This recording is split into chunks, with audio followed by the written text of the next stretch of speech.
Pregnant হয়ে যাওয়ার পরে বিশেষ কী লক্ষ্য করতে হয় যে যাতে পরে ডাক্তারের কাছে যাওয়া দরকার? নর্মাল প্রেগনেন্সি হয়েছে, কোনো অসুবিধা নেই, যা ভমিটিং হয় হ্যান ত্যান এগুলো ঠিক আছে, কিন্তু বিশেষ কিছু লক্ষণ কি আছে যেগুলো একটু ক্ষতিকারক বা ভয়ের ব্যাপার? না, বেসিক্যালি এখন এরকম করে ক্লাসিফাই করাটা খুব ডিফিকাল্ট বা উচিতও নয়। প্রেগনেন্ট হলে কিন্তু ডাক্তারের পরামর্শ নেওয়া উচিত। আম, কারণ লাইফস্টাইল কিছুটা চেঞ্জ দরকার হয়, ডায়েট কিছুটা চেঞ্জ দরকার হয়। তো একটা কনসালটেশন কিন্তু করা উচিত, যে এই অসুবিধা হলেই প্রেগনেন্সির পরে যাব, না হলে যাব না, এটা ঠিক নয়। যখনই পিরিয়ড মিস করবে কেউ, যদি একটা প্রেগানিউস কার্ড দিয়ে টেস্ট করে দেখে যে পজিটিভ হয়েছে, আমার মনে হয় সঙ্গে সঙ্গে ডাক্তারের সঙ্গে পরামর্শ করা উচিত। না, এই গর্ভাবস্থায় পার্টিকুলার কি লক্ষ্য করা আচ্ছা, যে উচিত? ডাক্তারকে দেখছে এবং কি এমার্জেন্সি হলে সঙ্গে সঙ্গে যাবে, হ্যাঁ, হ্যাঁ, এটা হ্যাঁ, জানতে হ্যাঁ, চাইছো? হ্যাঁ।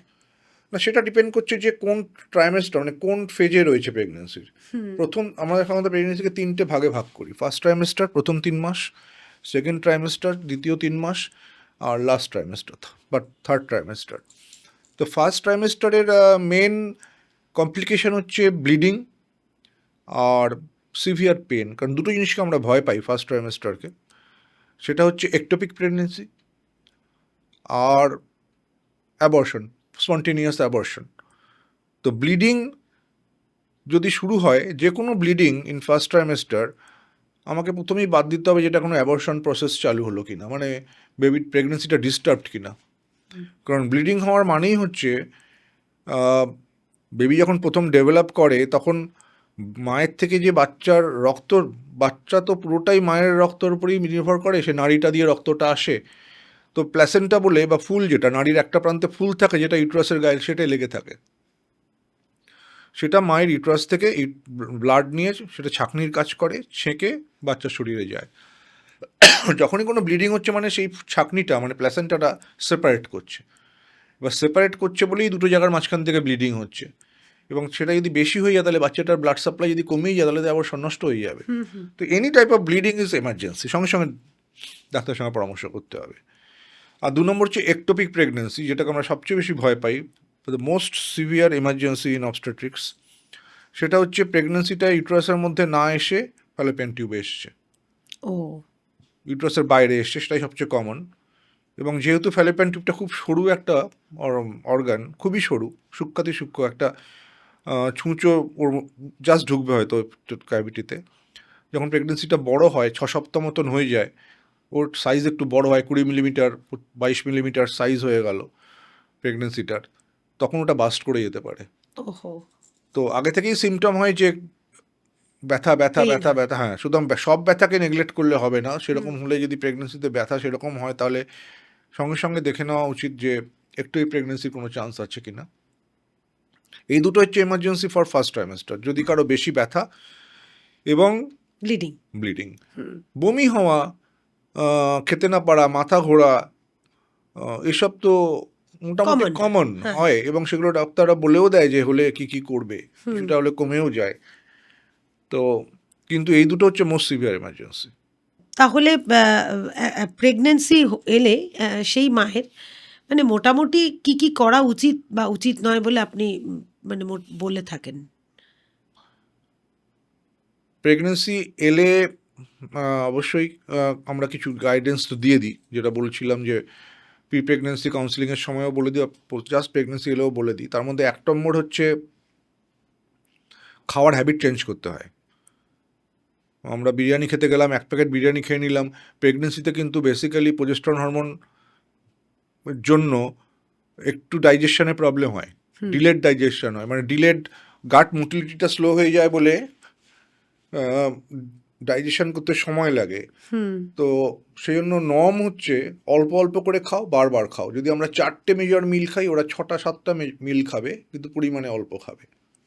1 নম্বর। 2 নম্বর হচ্ছে প্রেগনেন্সিতে জল খাওয়া বাড়াতে হয়। সবাই বলে গা গোলাচ্ছে, বমি পাচ্ছে, খেতে পাচ্ছি না, সেটাকে টেক কেয়ার করে নিয়ে জল খাওয়া বাড়াতে হয়। কারণ জল না খেলে ইউরিনারি ট্র্যাক্ট ইনফেকশন হওয়ার ইনসিডেন্স খুব হাই প্রেগনেন্সিতে। তো অল্প অল্প খাওয়া, বারবার খাওয়া, জল বেশি খাওয়া, রেগুলার 15 মিনিট 20 মিনিট একটু হাঁটাহাঁটি করা। যারা যোগা টোগা করতে অভ্যস্ত বা লাইট ফ্রি এক্সারসাইজ করতে অভ্যস্ত, যারা কোনোদিন করেনি তাদের করতে গেলে বিপদ আছে।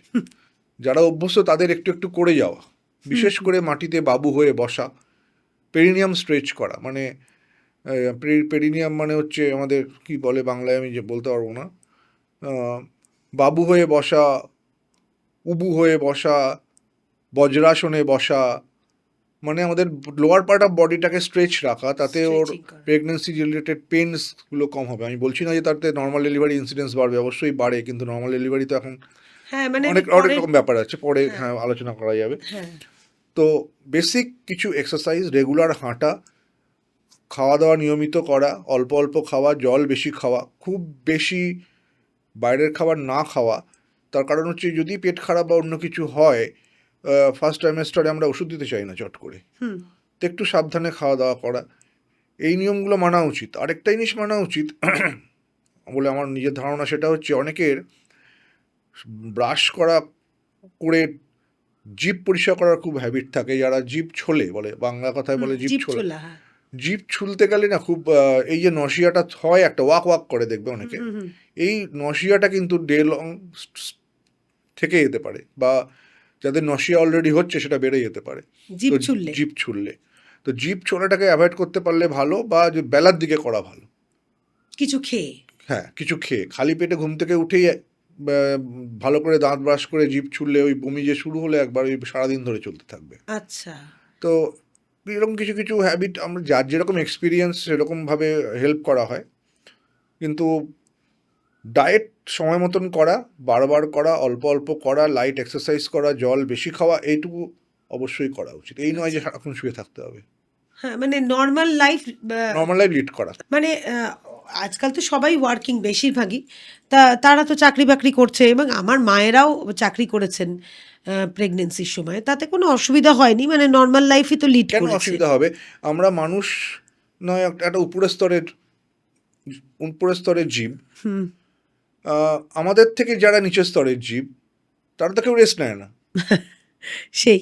রেস্ট নেয় না। তো তো তাদের তো খুব যে অসুবিধা হওয়ার কথা তো নয়। নর্মাল ভগবান এরমভাবেই আমাদের তৈরি করেছে, বডি সিস্টেম তৈরি করেছে যে খুব অসুবিধা হওয়ার কথা নয় নর্মাল অ্যাক্টিভিটি। অ্যাবনর্মাল কিছু করা না করাই ভালো। হ্যাঁ।